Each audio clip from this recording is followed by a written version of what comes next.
예수님께서는 이 땅에 계실 때 많은 생명의 위협을 받았습니다. 하물며 고향 사람에게까지도 미움을 받아서 그의 살해 위협을 당할 수밖에 없었던 그런 어려움이 실제로 예수님이 당했던 그러한 일들이었습니다. 그런데 오늘 본문에 보면은 예수님께서 이제는 세례 요한을 죽였던 그 헤롯이 그의 얼굴을 보겠다고 그를 데려오라고 그렇게 말을 하는 그러한 장면을 우리가 보게 됩니다.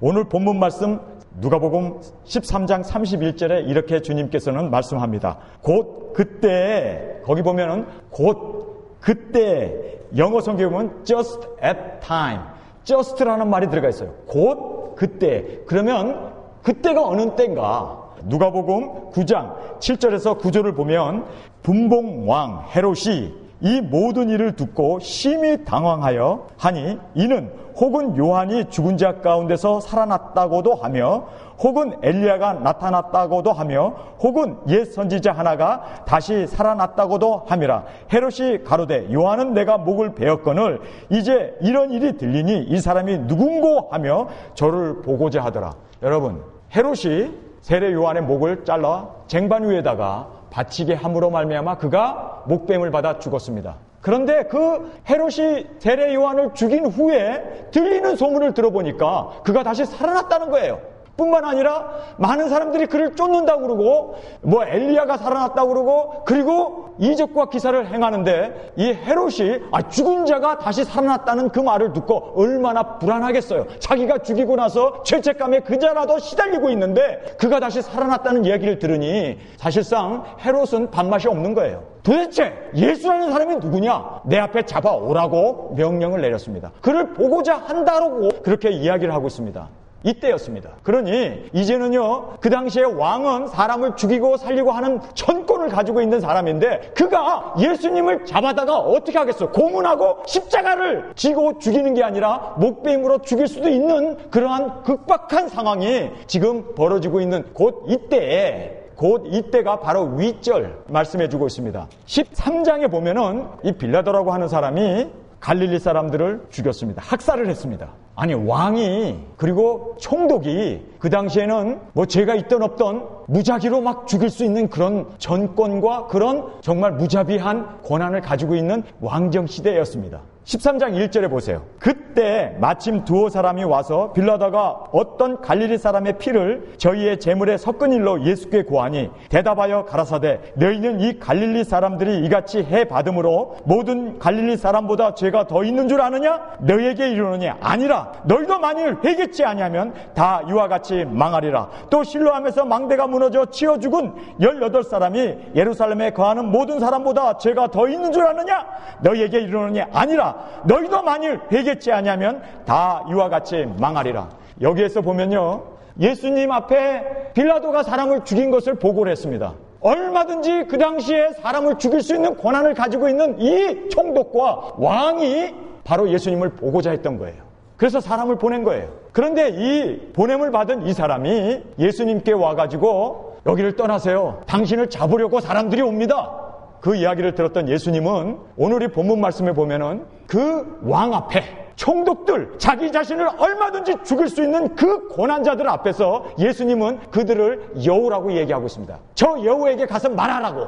여러분, 예수님을 보면 말이에요, 성경에서 보면 예수님은 어린아이와 여자들에게 그리고 또 이방인들에게는 아주 굉장히 친절하세요. 사마리아 그 우물가에서 만난 남편이 5이 있었던 그 여자에게 예수님은 차근차근 대화를 하면서 참 예배가 무엇이고 그리고 이 세상에 참 생수로우신 메시아가 누구인가를 차근차근 대화를 하면서 그렇게 친절하게 말씀을 해줍니다. 예수님을 보면은 약자와 죄인들과 그리고 어린아이들을 참 따뜻하게, 약한 사람들에겐 예수님이 더 약자가 되어서 그들을 보호해 주시고 지켜주셨어요. 그런데 강한 사람들 앞에서는요, 예수님이 굉장히 강하셨어요. 이런 예수님을 죽일 수 있는 이 헤롯과 같은 왕, 그 사람 앞에서는 여우라고, 그 여우에게 가서 말을 하라고. 그렇게 예수님께서는 강한 사람들에겐 대단히 강한 그 담대함을 보이고 있던 것을 보게 됩니다. 그런데 세상 사람들은요, 권력자 앞에는 비굴하고 약한 자들 앞에는 강한 자로서 군림하려고 하는 못된 세상 사람들과 달리 예수님은 약하고 힘들고 그렇게 죄인들에게는 그렇게 사랑으로 친절하게 그렇게 대우해 주지만, 이렇게 권력자들 앞에서는 예수님께서 당당하게 오히려 그들을 더 강하게 나무라고 있는 예수님의 모습을 우리는 여기서 보게 됩니다. 여러분, 니고데모라고 하는 사람이 사람들의 눈이 부끄러워가지고 몰래 밤에 예수님을 찾아왔습니다. 이 니고데모라고 하는 사람은 알다시피 그 사람은 공회원이었습니다. 우리나라 말로 말하면 국회의원과 같은 당당한 그런 랍비 선생이었습니다. 그래서 예수님도 니고데모를 내가 어떻게 선생이면서 이것도 알지 못하느냐고 꾸지람을 들을 정도로 예수님도 그를 한눈에 알아봤습니다. 그런데 니고데모는 사실상 권력자였고 그 당시에 재력가였고 사람들의 존경을 받는 선생이었습니다. 그런데 예수님이 그 권력자 앞에, 니고데모 앞에 예수님이 비굴해 하셨던가요? 보면 말이에요, 예수님은요, 어찌 너가 육신의 이야기를 하는데도 깨닫지 못하느냐고 예수님한테 홍군역을 놔요. 여러분, 정말 우리가 세상에 권력을 가지고 세상에 돈 갖고 있는 사람들 앞에 쩔쩔 매면 안 돼요. 오히려 그 사람들에게 회개하라고 그러고 너희도 회개치 않으면 이같이 망하리라고 예수님께서 하신 그러한 말씀, 정말 우리에게 주시는 귀한 교훈은 약한 사람들에게는 우리가 정말 따뜻하게 그들을 지켜주고 보호해야 할 뿐만 아니라 이런 정치적이고 이런 권력자들, 세상에 돈 많다고 의지내는 사람들 앞에서는 정말 우리가 예수님의 권한을 가지고 나무라고 오히려 그런데 비굴하게 끌려가고, 그런 비굴한데 우리가 머리를 숙이거나 무릎을 꿇어서는 안 된다는 것을 성경에서 우리에게 깨닫게 해주십니다. 여기에 곧 이때라고 하는 이때가 언제였는가를 성경은 우리에게 말씀해주고 있습니다. 바로 그 우절을 가서 보면은 우리가 늘 던질 수 있는 질문을 어떤 사람 한 사람이 예수님에게 질문을 던졌습니다. 누가복음 13장 22절 바로 윗절. 왜냐하면 곧 이때가 언젠가를 우리가 알아야 돼요. 예수께서 각 성 각 촌으로 다니사 가르치시며 예루살렘으로 여행하시더라. 혹이 여짜오되 주여 구원을 얻을 자가 적으니까 저희에게 이르시되. 여러분, 정말 우리가 이런 질문 많이 던지게 돼요. 많은 사람들이 교회에 다니고 그리고 종교인으로 그리고 주일날 사람들이 많이 모여서 예배를 드리는데 한국 사람들 4명 중에 한 사람이 기독교인이라고 이야기를 하고 있는데 과연 그 모든 사람이 다 구원을 얻을까? 구원을 얻은 사람이 많습니까? 하고 질문을 던진 거예요. 우리가 늘 던질 수 있는 그런 질문을 어떤 사람이 예수님에게 던져주었습니다. 얼마나 감사한지 몰라요. 여러분, 이 말씀을 잘 살펴보면 예수님께서 우리에게 주시는 그 교훈의 말씀을 여기서 우리가 보게 됩니다. 많은 사람들이 구원을 받을까요? 아니면 구원을 얻는 사람이 숫자가 적습니까? 많습니까? 그 질문에 대해서 예수님께서 많다 적다 얘기를 안 해요. 여러분, 우리는요, 이 사람이 구원을 받았는지 안 받았는지 알 재간이 없습니다. 예수님은 아실 수 있지만 우리는 알 수가 없어요. 하나님만이 아실 수 있는 거기 때문에 우리는 이 사람이 구원을 받았는지 받지 못했는지 숫자가 많은지 적은지 질문을 할 수 있지만, 그러나 예수님의 대답을 보면 많다 적다가 대답이 아니라 예수님의 정답은요, 어떻게 하면 구원을 받는가, 어떻게 하면은 정말 하나님 나라에 들어갈 수 있는가를 설명해 주는 것이, 이것이 정답이었던 것을 보게 됩니다. 그런데 예수님의 정답을 보면은 여러분 24절에 좁은 문으로 들어가기를 힘쓰라 라고 이야기하고 있습니다. 여러분, 이 좁은 문이라는 것은 우리가 생각하면 뭐 큰 문이 있고 좁은 문이 있나? 우리 현대인들은 이것이 우리 마음에 딱 와 닿지가 않아요. 그런데 2000년 전에 유대인들, 이스라엘 사람들에게 좁은 문으로 들어가라 하면 이것이 무슨 뜻인지 딱 와 닿아요. 왜냐하면 모든 그 성은 성 앞에 문이 있었습니다. 그런데 대문, 큰 문이 있었고 거기는요, 장군들이나 부자들이나 상인들이나 그 권력자들 앞에 아부를 하거나 뇌물을 매긴 사람들이 오면은 그 문지기들이 대문을 크게 쫙 열어줍니다. 그러면 사람들이 등에다가 짐도 지고 나귀에다가 많은 짐도 싣고 그리고 병사들이 수레들이 들어오고 나가고 하는 그러한 큰 문이 있었어요, 모든 성에는. 그런데 그 성을 닫아놓고 조그만 문이 하나가 있어요. 요거는 사람 하나 간신히 기어 들어갈 수 있는 좁은 문이었습니다. 그래서 여기에서 예수님께서 좁은 문으로 들어가라 그러면 큰 성문의 대문이 아니고 활짝 열어 적혀서 나귀들이며 군사들이며 병거들이며 이런 것들이 들어가는 그런 문이 아니라 좁은 문. 그 좁은 문은요, 큰 대문 한 짝에 조그맣게 문을 하나 만들어가지고 그 문을 열면 거기에 사람이 들어가야 되는데 자기가 가지고 있는 모든 병기라든지 짐이라든지 메고 왔던 그 니꾸사꾸라든지 내가 가지고 있는 이런 짐은 절대로 못 가져갑니다. 그저 나 개인 하나 기어 들어갈 만한 조그만 문이었습니다. 그런데 예수님께서 좁은 문으로 들어가라. 큰 문이 아니라 많은 사람이 들어가고 뭐 물질도 가지고 가고 뭐 자기의 병기들도 가져가고 자기의 뭐 재산도 갖고 갈 수 있는 그런 문이 아니라 좁은 문이라고 얘기한 거예요. 그러니 유대인들은요 좁은 문이 뭔지 다 알았어요. 우리 현대인들만 모르지. 그런데 이 좁은 문으로 들어가라. 이것이 구원의 길이라는 거예요. 이것은 뭘 얘기하는지 아세요? 나의 모든 소유, 나의 모든 욕심, 나의 모든 죄악, 나의 모든 짐들을 다 내려놓고 정말 주님 앞에 겸손하게 기어서 들어가는 그 좁은 문. 이것은 진정한 회개를 의미하고 있는 것입니다. 유대인들은 이것이 무슨 얘기인 줄 알았어요. 13장에서 예수님께서 왜 사람들이 죽었습니까? 회개 안 하면 다 이같이 망하리라 하신 그 말씀대로 회개를 우리에게 강조하시기 위해서 예수님께서 좁은 문으로 들어가라고 한 이야기는요, 그래요, 나에게 있어서 내가 두꺼운 옷 입고 있어도 못 들어가요. 나의 어떤 체면이나 나의 어떠한 그러한 나의 욕심이나 내가 가지고 있는 그러한 소유를 가지고도 들어갈 수 없는 것이 천국이에요. 거기는요, 주님 앞에 정말 나는 죄인으로서이다. 주님 앞에 정말 겸손하게 그렇게 자기 자신을 비우고 낮추고 주님 앞에 정말 주님의 은혜가 아니면 살 수 없다고 그렇게 고백하는 사람만이 들어갈 수 있는 것이 좁은 문이었던 것을 우리는 알게 됩니다. 그런데요, 성경을 보시면 그 좁은 문에 대해서 우리에게 조금 더 구체적으로 말씀해 주고 있습니다. 24절에 좁은 문으로 들어가기를 힘쓰라. 내가 너희에게 이르노니 들어가기를 구하여도 못하는 자가 많으리라. 아니, 좁은 문이 열려있을 때가 딱 정해져 있는데 그 좁은 문, 거기는 모든 것 다 내려놓고 나의 소유까지도 다 포기하고 정말 겸손한 마음으로 나 하나 간신히 들어갈 수 있는 그 좁은 문까지도 열려있는 기간이 정해져 있대요. 여러분, 이 문이 닫히면 암만 들어가고 싶어도 들어갈 수 없는 그런 안타까운 상황이 벌어질 수 있다는 겁니다. 여기서 우리가 깨닫게 되는 것이 뭡니까? 지금 우리가 은혜 받아야 되고 지금 내가 회개해야 되고 지금 내가 주님 앞에 꼬꾸라지고 주님 앞에 지금 내가 주님의 은혜로 나아가야지. 요 문까지도 닫혀지게 되면 여러분이 회개의 기회, 오늘 저녁 주님이 우리의 영혼을 부르신다면 우리는 정말 어떻게 주님 앞에 회개의 기회를 잃어버리기 때문에 요 좁은 문까지도 닫힐 수 있다는 것을 깨달아야 한다는 것입니다. 그런데 요즘 현대교회의 문이 얼마나 큽니까? 그래요, 회개 같은 거 강조 안 합니다. 그저 그냥 예수만 믿고 구원받으면 한 번 구원은 영원한 구원이라고 얼마나 대문짝만하게 문을 열어놓고 물질을 많이 가지고 욕심이 가득하고 정말 세속적인 생각에 가득 찬 사람들도 얼마든지 들어가도록 그렇게 넓은 문이 열려져 있는 것이 현대교회의 모습이 아닙니까? 성도 여러분, 예수님께서는요 좁은 문으로 들어가라고 얘기합니다. 넓은 문이 아니었습니다. 많은 사람이 찾지 않습니다. 그러나 넓은 문은 멸망의 길이었고 좁은 문은 생명의 길이었던 것을 말씀해주고 있습니다. 제가 여러분에게 미워서 제가 여러분에게 회개하라고 얘기할까요? 정말 하나님 앞에 나아가기 위해서는요, 내가 죄인임을 깨달아야 돼요. 정말 주님 앞에서 내가 얼마나 부족한 자인 것을, 내 욕심, 나의 탐욕, 나의 정욕, 주님 앞에 너무 부끄럽습니다. 회개하고 주님 앞에 그 좁은 문을 들어가지 않으면 여러분의 생명을 얻을 수 없어요.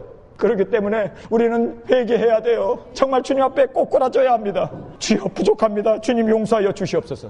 날마다 주님 앞에 회개하면서 그렇게 나아가는 저와 여러분이 되시길 간절히 주님의 이름으로 기도합니다. 제가 여러분을 사랑하기 때문에 회개하라고 얘기하는 거예요. 죄인이 들어갈 수 없는 것이 천국입니다. 천국은 정말 의로운 자, 거룩한 자, 그리스도로 말미암아 정결하게 산 사람들만이 들어갈 수 있는 곳이 천국인 것을 믿으시면 아멘 하시기 바랍니다.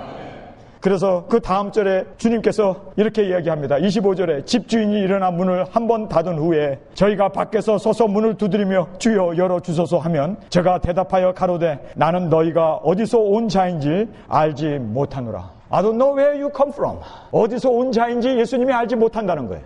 왜 예수님이 알지 못합니까? 중요한 것은요, 정말 주님이 알아볼 수 있도록 우리가 주님과의 관계, 교제가 이루어져야 돼요. 그런데 이 사람들은 굉장히 예수님과의 관계를 피상적으로 알고 있었습니다. 그래서 그 다음 절에 보면 26절에 그때 저희가 말하되 우리는 주 앞에서 먹고 마시며 주는 또한 우리 길거리에서 가르치셨나이다 하니, 여기 보면요, 예수님 앞에서 함께 식사를 했다는 거예요. 여러분, 예수님과 함께 식사를 하는 걸로 구원을 받는다고 생각하세요? 예수님이 길가에서 말씀을 전할 때 들었다는 거예요. 그래서 예수님을 알아봤다는 거예요. 예수님의 말씀을 들었고 그리고 예수님과 함께 식사를 했다는 걸로 구원의 보장이 됐습니까? 그렇게도 못하는 사람이 얼마나 많은지 몰라요. 그런데 예수님의 말씀을 들었고 그리고 예수님과 함께 식사를 나눴다. 그러면 구원 받은 거 아니냐라고 그렇게 추상적으로 생각하고 있는 사람들이 너무 많았던 거예요. 그런데 예수님께서 뭐라고 얘기합니까? 27절에 저가 너희에게 일러 가라사대 나는 너희가 어디서 왔는지 알지 못하노라. 중요한 내용입니다.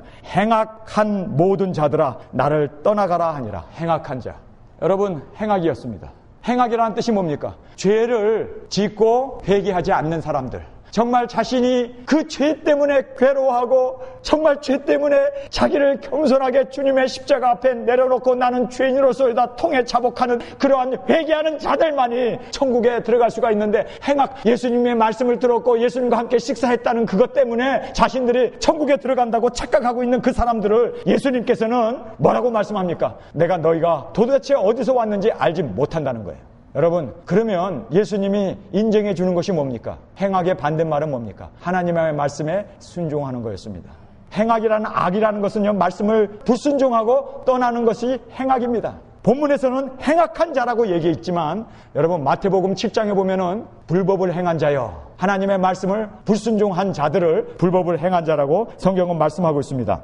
여러분께서 28절에 보면 거기에 이런 말씀이 나와요. 너희가 아브라함과 이삭과 야곱과 모든 선지자는 하나님 나라에 있고 오직 너희는 밖에 쫓겨난 것을 볼 때 거기서 슬피 울며 이를 갈미 있으리라. 여기 보면요, 확실하게 구원받은 사람들의 이름을 쭉쭉쭉쭉 얘기해요. 누가 구원을 받았습니까? 아브라함이었습니다. 근데 아브라함은 도대체 어떤 사람이었죠? 여러분이 알다시피 아브라함은요, 순종의 사람이었습니다. 갈 바를 알지 못하지만 하나님께서 지명한 곳으로 가라고 하는 그 말씀을 듣고 그는 전토를 벌이고 정말 좁은 길로 갔습니다. 순종했던 사람입니다. 하나님 말씀에 전적으로 순종했던 사람이에요. 여러분, 이삭은 어떤 사람입니까? 이삭? 이 사람도요, 자기 아버지가 너를 하나님이 제물로 바치란다. 독자 이삭이지만 너를 제물로 바치란다. 그래서 그가 장작더미에 손과 발이 묶여가지고요, 그 장작더미에 순종하고 누웠던 이삭입니다. 이삭은 아브라함이 자기에게 말씀해 주시고 이삭에게 말씀해 주신 그 가나안 땅을 떠나지 않기 위해서 우물을 파면 적들이 와서 또 메꿔버리고 뺏기고 메꿔버리고 뺏기고 그런 아주 정말 어려운 환난 가운데도 끝까지 그는 죽으면 죽으리라 이 가나안 땅을 떠나지 아니하고 순종했던 이삭을 우리는 보게 됩니다. 그 다음에 야곱입니다. 야곱은요, 하나님께서 말씀하신 하나님의 약속을 믿기 때문에 그는 가나안 땅에 그리고 장자의 그 기업을 얻기 위해서 그는 발버둥 치면서 순종하면서 살았던 사람입니다. 이 세 사람들의 공통점은 순종이었습니다. 여러분, 어떤 자들이 하나님 나라에 들어가는 줄 아세요? 말씀에 순종하는 사람입니다. 우리가 정말 하나님 나라에 들어가기 위해서는 좁은 문으로 들어가라는 그 말은요, 말씀에 순종하고 회개하고 그리고 말씀 따라 살아가는 사람이 하늘나라에 유업을 얻고 천국 잔치에 참여하게 되는 축복을 주님께서는 말씀해 주고 있습니다. 그러면서 성경에 또 우리에게 이렇게 말씀해 주고 있습니다. 모든 선지자는 하나님 나라에 있고 라고 얘기합니다. 모든 선지자. 여러분, 구약에 소선지, 대선지 많은 선지자들이 나오고 있는데 그 모든 선지자들은 다 하나님 나라에 있다라고 성경은 그렇게 예수님은 힘주어 말씀하고 있습니다. 자, 그러면 모든 선지자들이 어떤 사람이었습니까? 모든 선지자들은요, 말씀을 하나님께 받아서 백성들을 회개시키기 위해서 전했던 사람들입니다. 그 사람들이 선지자입니다. 하나님께서 그들의 입에 말씀을 주어서 그가 하나님의 말씀을 대언하면서 하나님의 말씀을 전할 뿐만 아니라 전했기 때문에 핍박과 환난과 고통과 더러는 죽임을 당해야 되고 더러는 돌에 맞아야 하고 더러는 물이 없는 웅덩이에 거기에서 고난과 핍박을 받으면서 사람들에게 손가락질을 당하면서 살았던 그 하나님의 말씀을 전할 뿐만 아니라 그 말씀대로 준행하면서 살기 위해서 끝까지 그들은 말씀을 순종했던 사람들. 그래서 여기에 나오는 천국 하나님 나라에 들어갔던 그 구원받은 사람들의 공통적인 것 하나는 순종이었던 것을 성경은 우리에게 말씀해주고 있습니다. 여러분, 정말 우리는 하나님 말씀에 순종하지 아니하고는 그 누구도 의롭다함을 받을 수 없고 그 누구도 뭐 믿음이 많다고 하면서도 하나님의 말씀에 순종하지 않으면 그 믿음은 다 헛된 믿음이고 진정한 믿음, 정말 진정한 여러분이 구원의 확신과 구원의 감격이 있다면 다른 것 없습니다. 하나님의 말씀에 순종하고 그 말씀대로 사는 사람만이 진정으로 하늘나라에 들어가는 축복을 성경에서는 우리에게 확정적으로 보여주고 있는 것입니다. 그 다음에 성경을 우리가 계속해서 읽어보겠습니다. 여기에 아브라함도 나오고 이삭도 나오고 야곱도 나오고 모든 선지자들이 나와요. 이 사람들은 다 천국에 들어갔다고 얘기합니다. 그런데 쫓겨난 사람들도 있어요. 들어간 사람이 있는가 하면 여기 보니까요, 하나님 나라에 있고 오직 저희는 밖에 쫓겨난 것을 볼 때 거기서 슬피 울며 이를 갈무에 있으리라. 여기 보면 못 들어가고 쫓겨난 사람들이 있어요. 근데 이 쫓겨난 사람들이 행악자들이었습니다. 불법한 사람들이었습니다. 하나님이 주신 그 말씀에 순종하지 않고 그리고 그 말씀을 대항하고 그 말씀을 어기면서 살았던 사람들은 하늘나라에 들어갈 수 없었던 것을 예수님께서 친히 좁은 문으로 들어가라고 하시면서 우리에게 주신 귀한 말씀입니다. 그러면서 그 다음 절에 보면 동서남북 이방에서 많은 민족들이 예수님 앞에 돌아오게 될 것을 말씀합니다. 사람들이 동서남북으로부터 와서 하나님의 나라의 잔치에 참여하리니 보라, 나중된 자가 먼저 될 자도 있고 먼저 된 자로서 나중될 자도 있느니라 하시니라. 여기 보면요, 정말 우리가 먼저 됐다고, 나는 그리스도인이라고, 나는 한 번 구원받은 것 영원한 구원이라고, 나는 선민이라고, 나는 하나님을 경외 한다고 그렇게 큰 소리 치는 사람이 나중된다는 거예요. 그런가 하면은 이방의 그 신을 섬기고 우상을 섬기고 했던 그 이방인들이 예수님의 인도하심을 받아서 그들이 정말 처음 된 자보다 더 우선되는 그 말씀을 성경에서 우리에게 말씀해 주고 있습니다. 바로 이때였습니다. 이 말씀을 하고 났을 때, 곧 이때 어떤 바리새인이 나와서 이르되, 왜 바리새인이 갑자기 예수님이 이 천국 복음 회개하라고 그러고, 정말 그리고 이스라엘 사람들은 버림을 받고 이방인의 많은 사람들이 주 앞으로 하나님 나라에 오게 될 것을 말씀했을 때 이 바리새인이 갑자기 튀어나온 것은 기분 나쁜 거예요. 이방 사람들이 먼저 되고 유대인들이 나중된다는 이 말에 기분이 대단히 상한 이 바리새인이 나와서 예수님에게 이렇게 말을 합니다. 나가서 여기를 떠나소서. 여기를 떠나라는 거예요. 헤롯이 당신을 죽이고자 합니다. 거짓말한 게 아니에요. 사실 헤롯은 예수님을 보기를 원했습니다. 예수님이 도대체 어떤 사람인가? 아니, 내가 죽인 세례 요한이 살아났다고? 엘리야가 살아났다고? 사람들이 그를 쫓는 것을 보면서 그를 보기를 원했습니다. 그리고 신문하고 죽이려고 했을 거예요. 그런데 헤롯이 당신을 죽이고자 한다고 그렇게 위협을 했습니다. 그랬을 때 32절을 보겠습니다. 가라사대 가서 저 여우에게 이르되 오늘과 내일 내가 귀신을 쫓아내며 병을 낫게 하다가 제3일에는 완전하여 지리라 하라. 여기 보면요, 항상 우리에게 위협이 당하고 고통이 당했을 때 오히려 예수님은요, 고난 때문에 도망갔습니까? 예루살렘으로 올라가려고 했던 그 길을 돌이켜서 갈릴리나 다른 지방으로 예수님이 떠나셨습니까? 아니면 오히려 더 예루살렘으로 올라가셨습니까? 여러분, 성경을 보면요, 예수님이 예루살렘으로 올라가려고 했던 그 걸음을 멈추지 아니하고 오히려 예루살렘으로 올라갑니다. 여러분, 이거예요. 저는 성도님들을 항상 시험합니다. 왜 시험하냐면 우리를 시험하고 확증하라고 말씀하셨어요. 우리가 시험해 봐야 합니다. 과연 어떤 사람인가? 왜냐하면 우리 가운데 팔자도 있어요. 우리를 죽음 가운데 넘겨줄 배반할 자도 있다는 것을 우리는 알아야 합니다. 목사인 저로서 교회를 지켜야 하기 때문에 저는 우리 교회가 막 숫자적으로 늘어나고 커지는 것보다도 정말 한 사람 한 사람들이 정말 하늘나라에 갈 수 있는 그러한 구원의 믿음과 그리고 또한 실천적인 그러한 순종이 있는가를 항상 체크합니다. 그런데 체크하는 그 중요한 방법이 뭔지 아세요? 교인 간에 싸우기도 하고 다투기도 해요. 왜냐하면 우리는 다 인간이니까. 참 감사한 건 목사하고 다투지 않은 것이 감사해요. 교인들 간에 다투게 돼요. 싸우게 돼요. 사람들이니까. 서로 같이 신앙생활 하다 보면 부딪힐 수 있어요. 그런데 중요한 거 하나 말씀드리겠습니다. 그렇게 부딪혔을 때 저는 지켜봐요. 이 사람한테 전화하고 저 사람한테 전화하고 화해시키려고 하지 않아요. 그냥 지켜봐요. 왜 지켜보는 줄 아세요? 그 사람이 어떤 사람인가를 시험을 받아보면, 어려움을 당해보면 알아요. 그런데 그 시험 가운데, 어려움 가운데 오히려 주님 앞에 더 나아가게 되고 더 이 풍랑 인연하에서 주님 앞에 더 기도하고 더 나아가는 사람은 진짜예요. 그건 진짜예요. 그런데 싸웠다고 해서 뭐 이 교회 아니면 다닐 교회 없어 그러고 뛰쳐나가는 사람, 저는요 추록으로 씻어줘도 노 땡큐. 그거는요 이 교회 가도 싸우고 저 교회 가도 싸우고 항상 그런 상태로 머물러 있는 정말 방황하는 신앙인일 수밖에 없습니다. 여러분, 정말 중요한 얘기 하나 할게요. 바람이 불면 말이에요. 지금 여기서 이렇게 바람이 불면 우리 어렸을 때 삼태기 가지고 이 키질을 하잖아요. 그러면 쭉정이는 바람에 날려서 멀리 떠나버리고 알곡은 어떻게 됩니까? 키질을 할 때 환란이죠. 바람이 불죠. 그 풍랑 때문에 오히려 주인 가까이 더 알곡은요 다가오게 돼 있어요. 저는 교인들이 싸우고 나서 더 주님 앞에 무릎 꿇고 더 자기 자신을 돌아보고 더 회개하고 나는 부족합니다. 하나님, 나는 정말 이렇게 자꾸 부딪히고 싸우는 이러한 모습이 정말 부끄럽습니다. 그리고 주님 앞에 더 나아가고 더 주님만 의지하고 더 주님의 품으로 더 깊이 들어가는 그 사람은 진짜예요. 그 사람은 진짜입니다. 예수님에게 지금 환난이 닥친 거예요. 죽이겠다는 거예요. 도망가라는 거예요. 그런데 예수님께서 그 이야기 듣고 도망갑니까? 오히려 더 당당하게 나가잖아요. 이겁니다, 바로. 여러분, 정말 우리에게 환난이 닥치고 우리에게 어려움이 닥치고 어떤 역경과 환난이 우리에게 엄습해 온다 할지라도 여러분이 진정한 신앙을 가지고 있는 사람은요, 우리의 구원은 예수님의 품밖에 없다는 것을 알기 때문에 주님의 품에 더 나아가는 진정한 알곡이 되시길 주님의 이름으로 축원합니다. 그겁니다. 여러분, 칼은 어떻게 날카롭게 갑니까? 칼은 철로 갑니다.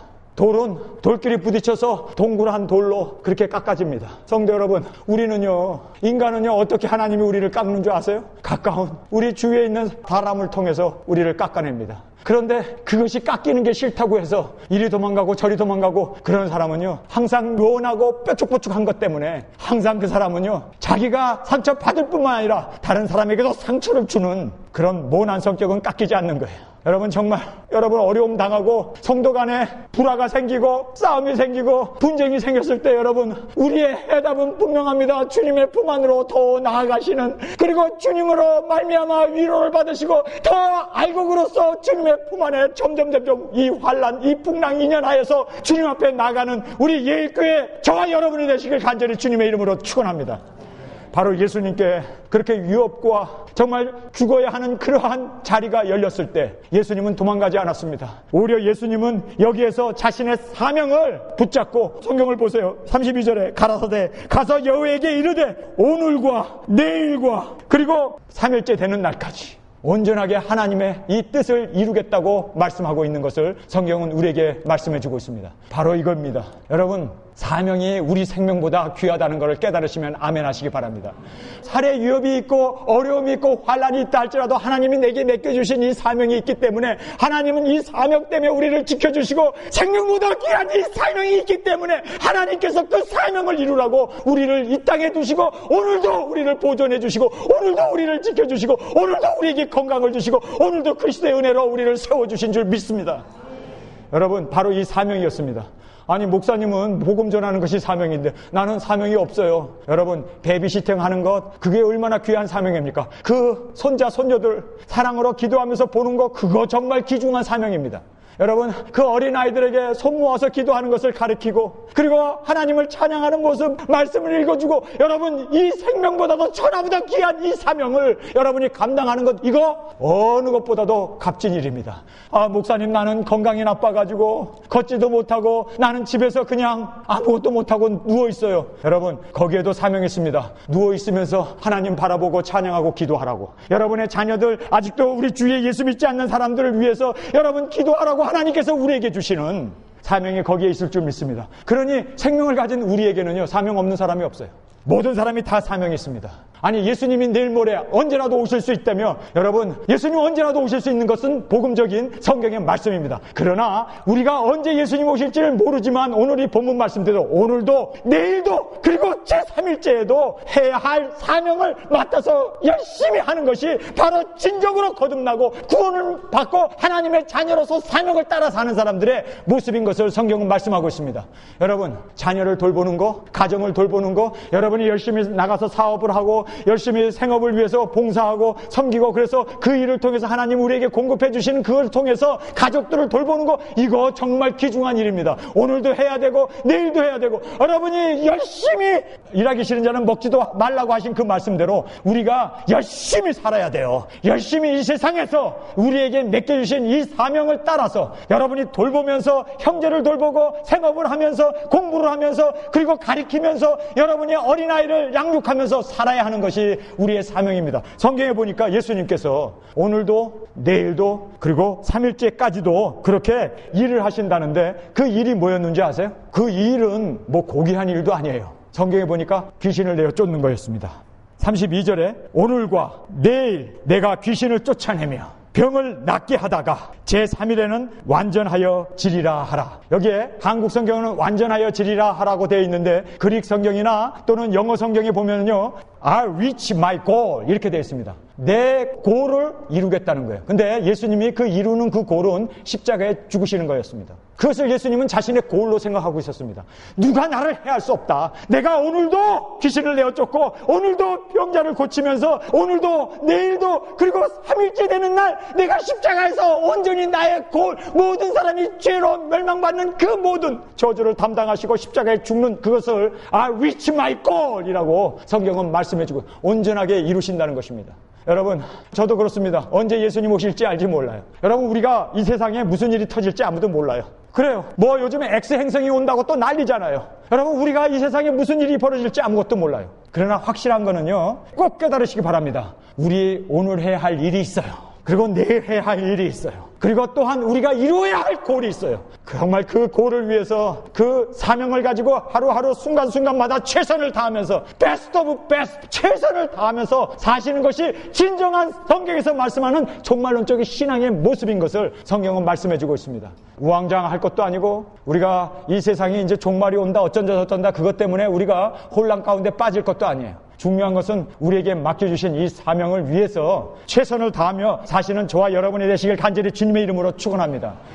이렇게 핍박이 오고 어려움이 오고 우리에게 고통이 다가왔을 때 예수님은요 오히려 하나님 앞에 더 나아가고 자기에게 맡겨주신 그 사명을 위해서 최선을 다했어요. 두 번째로 예수님의 모습을 보면 예언의 말씀을 믿었습니다. 아니 예수님까지도 불안하지 않았겠어요? 인간이신데 지금 자기를 죽이겠다고 신하를 파송해갖고 잡아오라고 헤롯이 명령을 했는데 그 이야기를 듣고 불안하지 않을 사람이 어디 있겠어요? 예수님도 100% 인간이었는데.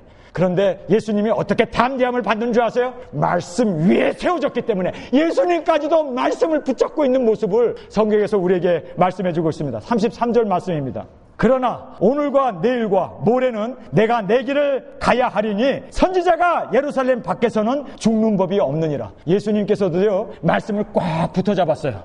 오늘도 내일도 모레도 내 갈 길을 간다고 이야기합니다. 여러분, 이 세상에 종말이 온다 할지라도 오늘 사과나무를 심을 수 있는 내 갈 길을 가야 해요. 이것이 여러분에게 있어서 예수님에게 있어서 그를 죽이겠다고 사람을 파송하고 그를 잡아오라고 했음에도 불구하고 예수님은 오늘도 내일도 그리고 모레까지도 예수님께서는 내가 가야 할 길을 가겠다라고 말씀합니다. 한국 성경에는 그냥 가야 할 길을 가겠다라고 그렇게 말씀하는 걸로 되어 있지만 그릭 성경이나 그리고 영어 성경에 보면요 nevertheless 이렇게 이야기해요. 기필코라는 뜻입니다. 그리고 must라는 말을 쓰고 있습니다. 꼭입니다.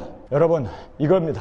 정말 예수님까지도 살해 위협이 있고 언제 죽을지 모르는 그러한 위협 가운데 예수님께서 더 하나님 앞에 나아가고 그리고 자기의 사명을 붙잡았습니다. 뿐만 아니라 예수님께서도 그 위급한 순간에도 말씀을 의지하고 선지자가 예루살렘 밖에서 죽는 법이 없느니라 성경에 기록되어 있는 그 말씀을 붙어잡았던 이 예수님의 모습을 우리가 보면서 그래요, 우리는 하나님 말씀 위에 세워진 우리의 믿음, 우리의 신앙이 되어야 할 것을 깨달으시면 아멘 하시기 바랍니다. 보았다 들었다 직통계시 여러분, 이거는요 얼마든지 사탄이 줄 수 있는 거예요. 그렇기 때문에 예수님도 하나님께 직접 음성을 듣고 하나님의 직접 계시를 보고 들은 것에 자신의 확신을 두었습니까? 아니면은 예루살렘 밖에서는 그 누구도 선지자가 죽는 법이 없다고 하는 그 말씀을 믿었습니까? 여러분, 예수님까지도 하나님의 말씀을 믿었다면 우리 연약한 우리 인간들이야 얼마큼 하나님의 말씀을 더 의지해야 할까요? 이 말씀을 쓰신 예수님, 성령님이 쓰신 이 말씀까지도 예수님, 삼위이신 그 예수님까지도 독생자까지도 말씀을 준행하고 말씀 위에 세워져서 그 말씀대로 순종하고 살았다면 우리 성도들이야말로 더 말씀 위에 세워지는 우리의 믿음이 되어야 할 줄 믿습니다. 여러분, 바로 이겁니다. 그래서 예수님이 예루살렘으로 올라가는 거예요. 예수님께서는 하나님의 말씀, 하나님의 뜻, 이것은 결코 1점이라도 땅에 떨어지지 아니하시고 천지는 없어지겠으나 없어지지 아니할 하나님의 말씀인 것을 예수님은 확실히 믿기 때문에 그는 죽음 앞에서도 정말 순교의 그 자리에서도 두려움을 갖지 않을 수 있었던 그의 위대한 믿음을 우리는 여기서 보게 되는 것입니다. 세 번째로 보면은요, 갑자기 예수님이 예루살렘아 예루살렘아 하면서, 여러분, 예루살렘은 어떤 곳입니까? 하나님 앞에 예배하는 곳이에요. 하나님 앞에 진정으로 제사장들이 하나님 앞에 예배하는, 하나님이 유일하게 세워놓은 성전이 있는 이 예루살렘에, 그곳에서 하나님을 예배하는 그곳에서 예수님을 죽이는 그 일이 벌어진다는 것을 예수님이 깨달으면서 예수님이 거기서 통탄에 눈물을 흘리는 거예요. 여러분, 지금 예수 믿는 사람들이 예수 믿는 사람을 핍박하고 예수 믿는 사람을 이단이라고 정죄하고 서로 싸우는 그러한 일들이 교회 안에서 하나님 앞에 예배하는 그곳에서 일어나고 있다는 것을 알아야 돼요. 이런 것이 일어나게 됐을 때 예수님은요, 어떻게 성경에서 말씀하고 있습니까? 예루살렘아 예루살렘아, 선지자를 죽이고 내게 파송한 자를 돌로 치는 자여, 암탉이 제 새끼를 날개 아래 모음같이 내가 너희의 자녀를 모으려고 한 일이 몇 번이냐? 그러나 너희가 원치 아니하였도다. 여러분, 예수님께서요, 예루살렘에 올라가서 죽을 것을 예수님은 아셨어요. 그러면서 자기를 죽일 그 예루살렘이, 자기를 멸망시킬 그 예루살렘을 바라보면서 애통의 마음을 갖게 됩니다. 이거예요. 여러분께서 여러분을 살해하겠다, 죽이겠다, 핍박하는 그러한 죽음, 고통 앞에서 여러분이 정말 의지해야 할 것은요, 내게 맡겨주신 사명이 있는 한 하나님은 내 생명을 지켜주신다. 내 사명, 이것 때문에 하나님은 생명보다 귀한 이 사명을 위해서 나를 지켜주실 것을 믿어야 하고, 두 번째로 성경에서 말씀하신 대로 이 예언의 말씀을 예수님이 끝까지 말씀을 믿고 따랐던 것처럼 우리도 말씀 위에 우리의 신앙의 기준을 둬야 하고 그 말씀을 순종해야 되고, 세 번째는요, 이겁니다. 국률이 여겨야 돼요. 우리를 핍박하고 우리를 죽이는 그 사람들을 예수님께서 이를 가면서 그들을 미워하고 증오하고 싸우려고 합니까? 아니면 불쌍히 여깁니까? 우리를 잡아다가 고문하고 내 눈알을 빼버리고 내 코를 칼로 잘라버리고 내 배에서 창자를 끄집어내는 그 사람들을 보면서 여러분 거기서 싸우겠어요? 국률이 여겨야지. 하나님을 알지 못하기 때문에. 아버지요, 저들이 자기의 죄를 알지 못합니다. 스데반이 그렇게 기도했고 예수님이 그렇게 기도했던 그것처럼 나를 핍박하고 나에게 고난을 주고 나에게 엄청난 순교의 그 자리에서 우리가 하나님 앞에 기도해야 할 것은 우리를 해하고 하는 그 영혼들, 지옥 갈 그 영혼들을 불쌍히 여기는 그 마음. 지금 예수님께서 왜 예루살렘아 예루살렘아 그리고 그들에게 눈물을 흘리면서 불쌍히 여길까요? 내가 그들을 구원해내기 위해서 얼마큼 암탉이 자기 새끼를 보호하는 것처럼 내가 보호했느냐는 거예요. 얼마나 많은 선지자들을 보냈고 회개하라고 그들이 주님 앞에 돌아오기를 얼마큼 그 많은 선지자를 보냈는데 그 선지자를 다 잡아 죽이고 이제는 아들이신 예수님이 오셨음에도 불구하고 그 아들까지 죽이려고 하는 그것에 대해서 예수님이 분노하십니까? 화를 내십니까? 책상을 뒤집어 엎습니까? 아니에요. 불쌍히 여기는 거예요. 여러분, 이겁니다. 바로 부부싸움하고 남편이 나에게 헌담을 하고 폭력을 행하고 정말 나의 마음을 칼질하게 찢어놓는다 할지라도 여러분은 그 사람을 불쌍히 여길 수 있는 국률의 마음을 주시기 없기를 주님 앞에 기도하는 예수님의 이 마음, 원수까지 사랑하는 이 마음, 이것이 바로 우리 성도들의 온전한 마음이고 예수님의 마음이었던 것을 우리는 보게 됩니다. 여기에서 우리에게 주는 귀한 교훈이 있습니다. 그렇게 선지자를 보내고 회개하라고 했고 예수님까지 예루살렘에서 십자가에서 죽으시는 그 일을 감당하시면서까지 그들을 회개하고 돌아오기를 원했는데 원치 않았다는 거예요. 하나님이 하실 수 있는 것과 하실 수 없는 것이 있습니다. 하나님은 모든 것을 다 하시는 분이 전능하신 하나님 아닙니까? 그런데 하나님은요, 자신의 형상으로 만든 우리 인간에게 하나님의 형상을 주셨기 때문에, 자유의지를 주셨기 때문에 우리가 하나님을 거부해버리면 하나님도 어떻게 하실 수 없어요. 예수님이 이렇게 울면서, 예수님이 그렇게 많은 선지자를 보내면서 예수님까지 오시면서 예루살렘아 예루살렘아 그들이 회개하기를 원했지만 원치 아니했다는 것 때문에 예수님도 어쩔 수 없었던, 하나님도 어쩔 수 없었던, 여러분 여기에서 우리에게 주는 귀한 교훈이 있습니다. 회개는 내가 하는 것이지 하나님이 시키는 게 아니에요. 내가 해야 돼요. 하나님의 감동이 물론 있을 수 있어요. 하나님의 역사가 있을 수 있어요. 그러나 회개하라 천국이 가까웠다고 하는 이 회개는 나의 몫이라는 것을 여러분이 알아야 돼요. 그래서 하나님의 말씀으로 좁은 문으로 들어가라고 했지 좁은 문으로 우리를 강제로 꾸겨 집어넣는 것이 아닙니다. 여러분의 선택이었습니다. 회개하라는 것은 너희도 회개치 아니하면 다 이같이 망하리라 하신 그 말씀 그대로 회개는 바로 여러분의 몫입니다. 왜냐하면 하나님께서 우리를 그렇게 마음대로 할 수 있는 그러한 인간을 로봇으로 만들지 않았다는 것입니다. 그래서 예수님께서도 여기서 보면 너희가 원치 않았기 때문에 예수님도 하실 수 없다는 거예요. 이것이 진정한 사랑입니다. 이것이 바로 우리 인간을 자신의 형상으로 만드신 고귀한 하나님께서 자기를 배반할지 뻔히 알면서도 우리에게 자유의지를 주고 하나님은 우리에게 그러한 선택권을 주셨다는 것이 성경의 가르침입니다. 왜 하나님께서 다 하실 수 있는 분이 이거 하나 회개 못해? 아니 예루살렘 하나 주 앞에 돌아오게 못해? 그러나 원치 않았을 때 하나님도 어쩔 수 없었던 것이 성경의 가르침입니다. 여러분이 하나님을 마음에 두기를 거부하고 하나님을 배반해버리고 하나님을 부인하게 되면 하나님도 어쩔 수 없이 부인당하고 그리고 아버지와 천사들 앞에서 예수님도 우리를 부인할 수밖에 없다는 겁니다.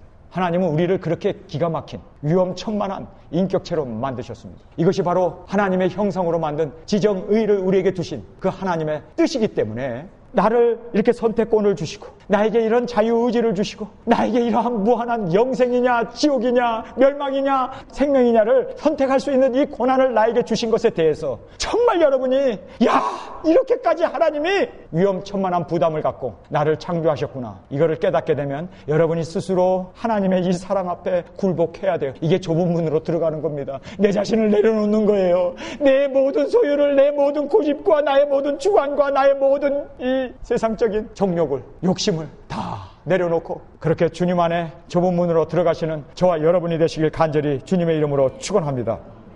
마지막 35절에 보면 미래의 영광을 주님께서 바라보고 고난의 길을 인내하며 승리하고 나가는 것을 보게 됩니다. 35절입니다. 보라, 너희 집이 황폐하여 버림바 되리라. 내가 너희에게 이르노니 너희가 주의 이름으로 오시는 이를 찬송하리라 할 때까지는 나를 보지 못하리라. 예수님께서도요, 이제 3일 후에는 십자가를 지고 예루살렘에서 사람들의 배척을 받아 십자가에서 죽어야 할 것을 예수님이 다 아셨어요. 다 아시면서도 그 고난의 길, 역경의 길, 순교의 길을 예수님께서도 이제 이 땅에 재림하실 그 영광의 그 모습으로 오실 것을 바라보면서 주님께서도 그 소망 가운데 고난의 길을 인내하며 가셨던 것을 보게 됩니다. 정말 예수님이 오신다는 것이 여러분에게 이러한 진정한 소망이 되십니까? 하늘의 영광으로 가득 찬 하나님을 찬양하는 그러한 여러분의 삶이 되었습니까? 예수님까지도 십자가에서 죽으시면서까지도 다시 보호자의 그 영광의 자리에 앉게 될 그 영광을 바라보면서 찬송하면서 인내하면서 끝까지 승리해 나가셨다면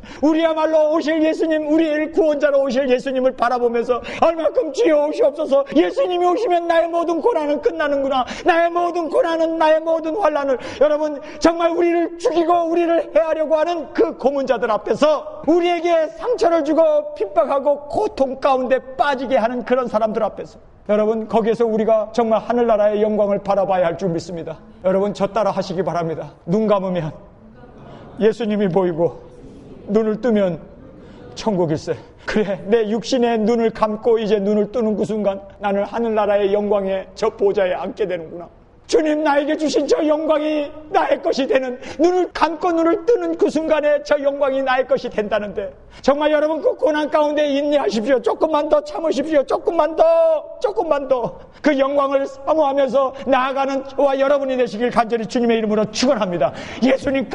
예수님까지도 하늘나라의 영광이 없었으면 예수님도 십자가를 지실 수 없었고, 하늘나라의 그 영광의 그 보좌를 예수님이 아셨기 때문에 끝까지 승리하실 수 있었던 것처럼 우리에게도 하늘나라의 소망, 하늘나라에 내가 눈 뜨는 그 순간 하늘나라의 영광으로 채워질, 나에게 생명의 면류관, 정금과 같은 면류관, 썩지 아니할 면류관, 하나님께서 내게 주시는 그 고귀한 면류관으로 채워주실 그 영광을 바라보면서 끝까지 우리의 갈 길을 인내하면서 그렇게 살아가는 저와 여러분이 되시길 간절히 주님의 이름으로 축원합니다. 우리 다 같이 일어나 기도드리겠습니다. 하나님 아버지, 예수님이 죽음의 역경을 직면했을 때 예수님까지도 그 역경을 끝까지 사명을 감당하는 그 일에 매진했던 주님을 바라보게 됩니다. 말씀 위에 정말 자신의 믿음을 두었던 예수님의 그 모습을 우리가 대하게 됩니다. 아버지 하나님, 우리를 해하고 핍박하는 그 영혼들을 불쌍히 여길 수 있는 긍휼의 마음을 주님께서 우리에게 보여주셨음을 깨닫게 됩니다. 뿐만 아니라 이제 죽음 이후에 있을 우리의 영광을 바라보면서 끝까지 십자가의 그 고난을 인내하셨던 주님, 우리의 미래 주님과 함께 우리에게 영원히 갚아주실 그 하늘나라의 영광을 소망하며 한 걸음 한 걸음 우리에게 주어진 이 길을 최선을 다하여 주님이 걸어가셨던 것처럼 역경이 있을 때 오히려 뒤로 후퇴하고 뒤로 물러서는 것이 아니라 이 역경이 인연하여서 더 주님의 품으로 나아가는 그러한 저희들의 삶이 되어질 수 있기를 우리 주 예수 그리스도의 은혜와 아버지의 사랑하심과 성령님의 감동 감화 역사하심이 주님이 오시는 그날까지 죽음의 순간에서도 정말 더욱 주님 앞에 나아가게 하시고 하늘의 소망으로 가득 차게 하시고 말씀 위에 세워지는 우리의 믿음, 그리고 하나님 아버지 우리에게 맡겨주신 그 사명을 끝까지 감당할 수 있는 귀한 주의 성도들로 세워주시기를 우리 주 예수 그리스도의 이름으로 간절히 축원하옵나이다. 주님 다시 오실